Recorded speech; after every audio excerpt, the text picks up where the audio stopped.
What's up, people? What's up? Welcome to NWP Films' very first live YouTube video.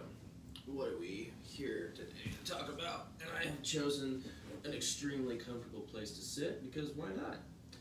So, what are we here to talk about? Clearly you saw the title, right?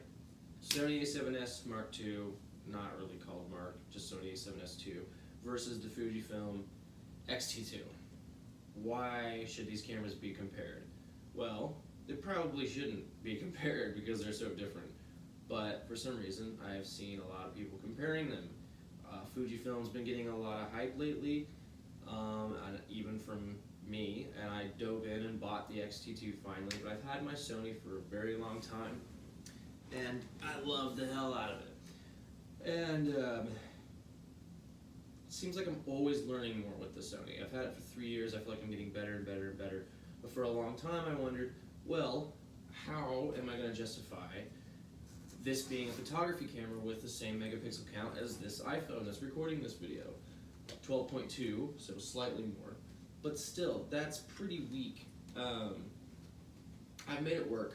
I'm very happy with my progression of photography, and pretty much has completely, almost entirely happened because of this camera, the Sony A7S II. But I've always wanted something with more megapixels, so if I wanted to blow up images, I wouldn't have, kind of crappy looking images, because 12 megapixels won't cut it on a large scale. So I finally broke down and bought the Fujifilm X-T2, which is right here. Custom strap, woohoo! The reason I bought this was because this has double the megapixel count, 24. We all know the specs. If you want specs, just go to bhphoto.com and you'll have them right there. It's kind of not really how I like to compare things, but sometimes you kind of have to, just to keep people's attention. So I bought this because I wanted something that could actually take, 9 frames per second, something if I wanted to get quick, fast-moving shots. The 325 autofocus points really help with, weddings, if you're trying to just boom, boom, boom, get some shots when the bride and the groom are walking down the aisle super fast and you have absolutely no way that you're going to hold the camera still, manually focus and snap it. Well, with this, as long as it's bright enough, you can get it. You can snap that image and get it really good, get it with 24 megapixels. And I shoot with a lot of people. Hope Kemp shoots, who has done quite a lot of weddings for me, and she's an amazing photographer. Hope Kemp Photography, look her up on Instagram, Facebook, she's even got a website. She shoots on a Canon, and some of the greatest photos I've ever seen. But I have also seen the unedited photos, and I have this weird feeling, and then I also shoot with another girl named Brooke who shoots on Nikon, Brooke Asher. Brooke Ann Photo is her Instagram handle. And the photos are incredible. I mean, their photos are so good. There's this richness to the color that, I don't find that on my Sony. I do shoot flat. I shoot in S-Log3 with my photos, native ISO 1600. And then my wedding footage, I usually shoot Cin 4 so that my native ISO is 200, so that I don't have to, if I'm outside, I don't have to use 1600 because that's too bright. Typically I put my models in shadows when I'm outside, so 1600 is fine with S-Log3. But getting to my point is, the color rendering on the Nikons and on the Canons is so good. Like, it just captures reds really good, and the greens so good. And I know that since the Sony A7S II really is a video camera, it's not really much of a photo camera, I've been able to make it work. But I wanted something that rendered colors a little bit better. Hey! Simmer down. So I got the Fujifilm, and there's something about the color rendition that is still a little bit, what's the word? Moody? Hey, cut it out! Crazy ass.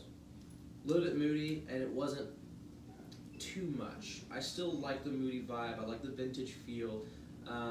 It's not as, I don't think it's going to produce as technically good images as a Canon and a Nikon. That's just, I have shot with it a little bit, that's what I think, but I still think that it's the right camera for certain people. It's the right tool for certain artists, certain photographers, who maybe want something a little bit different, maybe a merge between the moodiness and the efficiency of a Canon and a Nikon. But I have seen the unedited photos from both the, not Canons and Nikons, and there's this thing that happens with them. I've noticed where white balance, if you're shooting an auto white balance, it's just all over the place. I mean, a shot can be taken in the same kitchen from different angles, and one would be blue and one would be super red. I never have that issue with my Sony. And as I was looking into the FujiFilm, I never saw that issue on the FujiFilm either.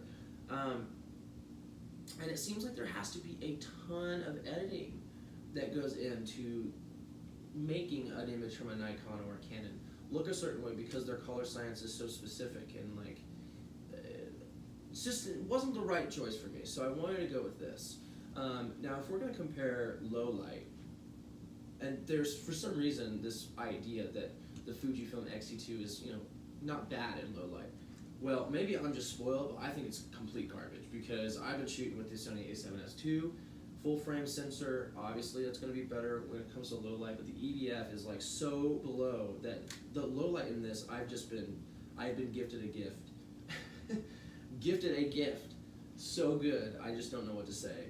The low light pictures and video on this is so good that it seems like any camera that's even remotely good at low light is complete trash. I took photos last night with this in the dark, and they were trash. I mean, they looked like a consumer camera at H.H. Gregg took them. The only good images I got at night out of this was directly next to a bright light source. This camera is just not going to do it for nighttime, and so I would not buy it. If you're a dark image type person and you like to shoot at nighttime, don't do it. I mean, of course you can make bright images look dark and moody with this, but the light has to be there for this camera to render a good image. But when it's there, the image is so good, so sharp. There's this, it renders greens better. The warm fall off. It can capture a fall off of colors in an image. Like I shot inside with like this ugly yellow bulb, and outside was kind of obviously more blue because of the sky, and it caught everything, and you can see the shift in the image, the dynamic range shift from shadows to brights, and then the warm to cool shift, all in one photo, and it looked just so cinematic. That's another thing that's cool about the Fujifilm cameras, is they can create some really cinematic images. And what I mean by that is they feel like a movie. Like the picture looks like it's a screenshot out of a film, which obviously I like because I'm a filmmaker. I think that if you're going to compare these cameras, you're silly, because they shouldn't be compared. That's what the entire point of this video was, actually, because this camera is going to take burst images in the daylight. It's got good dynamic range in the daylight. It has to have that light, though. 24 megapixels, still getting a moody cinematic image. I love this camera, and obviously Fujifilm is known for their amazing glass. Even their kit lens is held as one of the best kit lenses out there because of how good their glass is, made in Japan. Great camera. I can't wait to see what else this thing can do. But just be wary, if you are a nighttime person, this is probably not the camera for you. I would look into the Sonys. You may not get as richness as color as a Canon or Nikon with a Sony, but I think that in terms of darkness, there's just nothing better, nothing even close to as good as a Sony A7S II. So yeah, that's kind of my little comparison that I shouldn't even have compared. And then I have this little Minolta here, my 1981 film Minolta camera, which I love so much. I'm not going to talk about it because I'll ramble and ramble and ramble, but I will say this: Minolta transformed into Sony, which is cool. I didn't know that when I bought it, but now I know it, and I think it's rad. It's a cool little connection that happened naturally. And then we all just love natural things. I think we all do. So clearly, at this point, if I had to give a winner, it's going to be this. Just because of all the things it can do over what other cameras cannot do. I just think the A7S II is a very one of the best cameras ever made. I love this thing to absolute death, and that's why it gets its own little Sony bag. Yeah, it's got like a little mansion. Until the other cameras really blow my gourd, they don't get a bag. But yeah, guys, this has been a N2P Films comparison between the Sony A7S II versus the Fujifilm X-T2. A comparison that shouldn't even be a comparison because they're so different and they do different things. And if you're a good photographer, one camera does this, one camera does that. That's why bowlers have two different balls. Their strike ball, their spare ball. You get it. So get cameras for different situations. Don't be a brand lover. I only shoot Canon, I only shoot Nikon. I got a Minolta, I got a Fujifilm, and a Sony. Why? They all do different things very well. And I think that a different tool for the job is the way that all things should be looked at. So guys, until next time, enjoy yourself. Try and enjoy yourself. I'm going to try and enjoy it myself. I don't know what I'm going to do. I might play Fortnite. But let me know if there's any other cameras you guys would like me to compare, or if there's anything you want to know about these cameras. Just comment, throw your comment out there. Also check out Hope Kemp and Brooke Ann Photo that I mentioned in this video. Check them out. Give them a like. Tell them I sent you. Blow them a kiss, whatever you want. And yeah, guys, I'll see you on the flippity floppity floopity floop.